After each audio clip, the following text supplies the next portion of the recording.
मी प्रशांत दहीकर, राहणारा CBG पलावा, आणि ही माझ्या मागे जितकी जनता जमा झालेली आहे ही सगळी कॉमन मॅन आहे।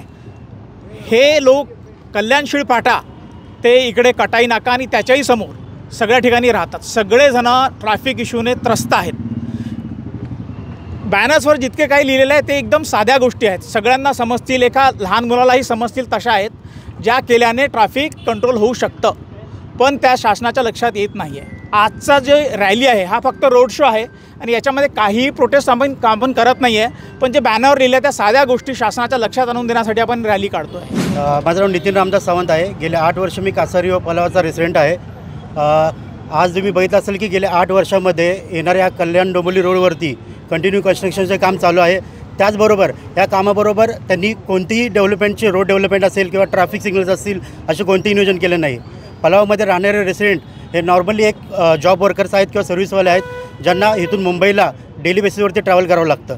रोड ट्रॅफिकबरोबरच आम्हाला सध्या इथं ऑटो रिक्षा असतील किंवा ट्रेनचे ट्रान्सपोर्ट असेल ही कोणती अवेलेबिलिटी नाही आहे। नॉर्मली गव्हर्नमेंट कम्युटर्स हे कोणत्याच प्रकारचा आम्हाला सपोर्ट नाही आहे। त्याचबरोबर ट्रॅफिक पोलिसांचासुद्धा या ठिकाणी कोणती इन्व्हॉल्वमेंट नाही आहे। फक्त ट्रॅफिक कंट्रोलर जे प्रायव्हेट जॉबवाले आहेत ती लोक असतात, त्यांच्यामुळेच या ठिकाणी काही गोष्टींमध्ये क्रॉसिंग ह्या सगळ्या गोष्टी घडत आहेत।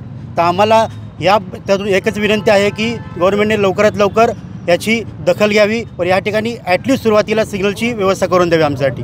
धन्यवाद। घनसोली से आपका नाम बताइए। विजय।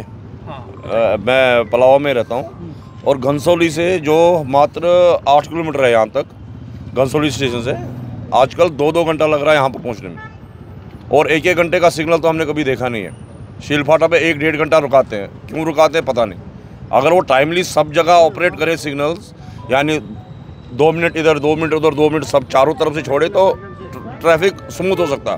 बट ये एक साइड को 1-1 घंटा रुकाते हैं और पब्लिक के बारे में किसी को कोई परवाह नहीं है। ये मैनेजमेंट जो भी म्यूनसिपलिटी है, हमारे आमदार साहब है, किसी को कोई चिंता ही नहीं है।